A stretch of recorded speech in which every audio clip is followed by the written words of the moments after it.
एकनाथ शिंदे खेमे ने उद्धव को लिखी खुली चिट्ठी। इस वक्त की बड़ी खबर प्ले ऑन करें। 2.5 साल से शिवसेना के विधायकों के लिए बंद थे वर्षा के दरवाजे। शॉर्ट्स के साथ जो हो रहा है वो विधायकों की भावना है, हमारी बातों पर कभी सुनवाई नहीं हुई। शिंदे खेमे ने यह कहा, हम उद्धव ठाकरे के सामने कभी अपनी बात नहीं रख पाते थे, यह उन्होंने कहा।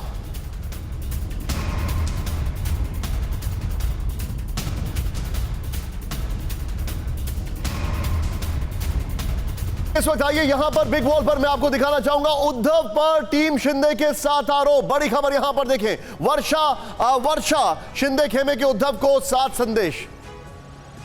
वर्षा बंगले पर कल की भीड़ देखकर अच्छा लगा, अब वर्षा का द्वार सामान्य लोगों के लिए खुल गया है। नंबर 1 नेक्स्ट चेंज करें। यहां पर 2.5 साल से वर्षा का दरवाजा शिवसेना एमएलए के लिए बंद था। नेक्स्ट चेंज करें। वर्षा में जाने के लिए हमें राज्यसभा या विधान परिषद के नेताओं से पूछना पड़ता था। मंत्रालय की 6ठी मंजिल पर सीएम मिलते हैं लेकिन हमें आप कभी नहीं मिले हैं। यहां पर चेंज करें। शिवसेना एमएलए की वर्षा में एंट्री नहीं थी, तब कांग्रेस एनसीपी के नेता आपसे हर रोज मिलते थे। कांग्रेस एनसीपी के नेताओं के विकास काम होते थे, उन्हें सरकारी निधि भी मिलती थी। चुनाव क्षेत्र में पूछा जाता था कि सीएम हमारे हैं तो सरकारी निधि विरोधियों को कैसे मिलती है। मैं चाहूंगा इसके साथ नीचे इस खबर पर वापस आ रहे हैं। मैं शंभूनाथ जी के पास जा रहा हूं। नीचे जरा संजय राउत ने जो बुलाया है उनको उस ब्रेकिंग के साथ सीधे प्ले ऑन करें। मैं सीधे आपसे जानना चाहूंगा शंभूनाथ जी, उद्धव ने कल फेसबुक लाइव में अपील की, आज संजय राउत ने अपील की। क्या इनको लगता है कि अभी भी ये अपने जो एमएलए हैं उनके यहां पर पहुंचते ही उनको मना लेंगे? देखिए, उनको अभी ये लग रहा है कि हो सकता है कि जैसा संजय राउत जिस तरह से कह रहे हैं कि शायद वो महाविकास जो अघाड़ी है, महाराष्ट्र विकास, उसको तोड़ दें, यानी वो बजाय कांग्रेस और एनसीपी से समझौता करने के लिए बजाय बीजेपी की तरफ झुक जाए, तो हो सकता है एकनाथ शिंदे का जो बगावती चेहरा है या जो बगावती लोग हैं लौट आए। तो एक ये हो सकता है कि उनको पार्टी बचाना उनका सर्वोच्च काम है। पार्टी नहीं बची तो जाहिर है परिवार खत्म हो जाएगा, ठाकरे परिवार खत्म हो जाएगा। और ये पूरे देश की निगाहें हैं कि एक राजनीतिक परिवार अगर खत्म हो रहा है तो और राजनीतिक परिवारों पर भी हमला होगा। और ये बहुत बड़ा, क्योंकि ठाकरे परिवार महाराष्ट्र में बहुत मजबूत परिवार था, इसका असर कहां तक जाएगा ये देखने की बात है। ये राष्ट्रीय स्तर पे भी जा सकता है और दूसरे राज्यों में भी जो इस तरह के परिवार चल रहे हैं उनके लिए भी मुश्किल हो जाएगी।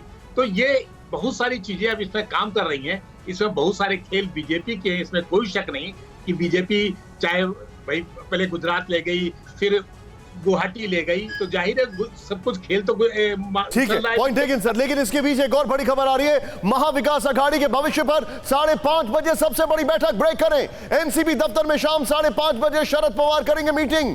महाराष्ट्र की सरकार पर शरद पवार ले सकते हैं बड़ा फैसला। कल वर्षा में उद्धव के साथ शरद पवार और सुप्रिया सुले ने की थी बैठक। आप शॉट दिखाएं बगल में प्लीज। यह बड़ी खबर है, एनसीपी की बड़ी बैठक होने जा रही है आज।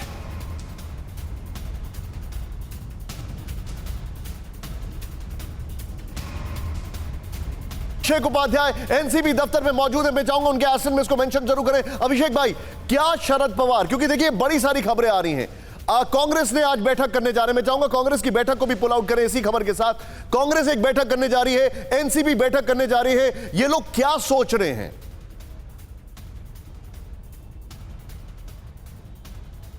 सबसे जो पहली जानकारी इस बैठक के बारे में वो ये है कि इसमें एक सामूहिक कंसल्टेशन होगा और एक शरद पवार उनको बताएंगे कि उन्होंने आगे के लिए क्या फैसला किया है। अभी तक चूँकि तस्वीर अब क्लियर हो चुकी है जब ये बैठक होने जा रही है। इसके पहले ये भ्रम था कि 37 का आंकड़ा पूरा हुआ कि नहीं, अब एकदम पिक्चर क्लियर है, अब कहीं कोई डाउट नहीं रहेगा। तो अब इसमें फ्यूचर कोर्स ऑफ एक्शन की बात होगी, नंबर 1। नंबर 2, और उसमें उसका एक पहलू ये भी होगा कि अपोजिशन ने बैठना पड़े तो उसके लिए भी हम तैयार। ये बात लगातार बताई जा रही है, काडर को बताई जा रही है, ये बात करनी होगी। दूसरी बात ये कि इन स्थितियों में शिवसेना के साथ रिश्ते कैसे रहेंगे, कांग्रेस के साथ किस तरह से करेक्ट रहना है, या उसमें क्या डायरेक्शन उनकी ओर से हो सकता है। तो इन दोनों ही मुद्दों पर आज रुख साफ हो जाएगा। आप जो बता रहे हैं, संदीप सोलवरकर मेरे साथ जुड़ चुके हैं। इस वक्त महाराष्ट्र के सीनियर जर्नलिस्ट रह चुके हैं, सीनियर जर्नलिस्ट हैं अभी। और मैं चाहूंगा, एक कांग्रेस की बैठक हो रही है, एक एनसीपी की बैठक हो रही है, दोनों ब्रेकिंग, दोनों शॉट्स के साथ। संदीप, सबसे पहले क्या लग रहा है आपको? आप एक तरफ उनके एमएलए साथ नहीं है, दूसरी तरफ संजय राउत बड़े ही जिसको कहा जाए ऑडेशियस और बड़े ही ऐसे बयान दे रहे हैं कि हम अघाड़ी छोड़ देंगे, महाविकास अघाड़ी छोड़ देंगे, ये कर देंगे। क्या लग रहा है आपको, क्या होने वाला है? आप ये सबसे बड़ी जो चुनौती है शिवसेना के सामने वो ये है कि गढ़ को कैसे बचा जाए।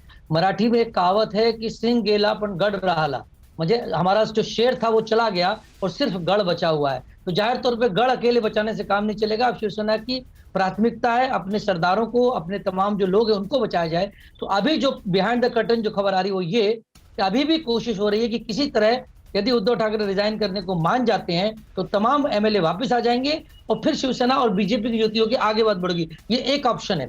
लेकिन यदि उद्धव ठाकरे नहीं मानते तो दूसरा ऑप्शन जो अभी सामने आया है, थोड़ी देर पहले मेरे एक विधायक से बात हुई जो वहां गुवाहाटी में है, उनका कहना है कि हम डिप्टी स्पीकर जो नरहरि झिरवाल हैं उनसे रिक्वेस्ट करेंगे कि हमारे गुट को मान्यता दी जाए। यदि गुट को मान्यता भी नहीं दी गई तो नरहरि झिरवाल के खिलाफ एक ये प्रस्ताव लाएंगे और उनको हटाएंगे और उसके बाद फिर तमाम चीजें चालू होंगी। यानी फिर जो कुछ होगा वो सदन में होगा। पर इतना तय हो गया है अब आर पार की लड़ाई है कि सरकार को बचाना मुश्किल है। भले ही कांग्रेस और एनसीपी की बैठक होती रहे, शिवसेना को इतना पता है कि अपना गढ़ बचाना है तो झुकना पड़ेगा। और अब उनको ये समझाया जा रहा है कि गढ़ बचाना ज्यादा जरूरी है।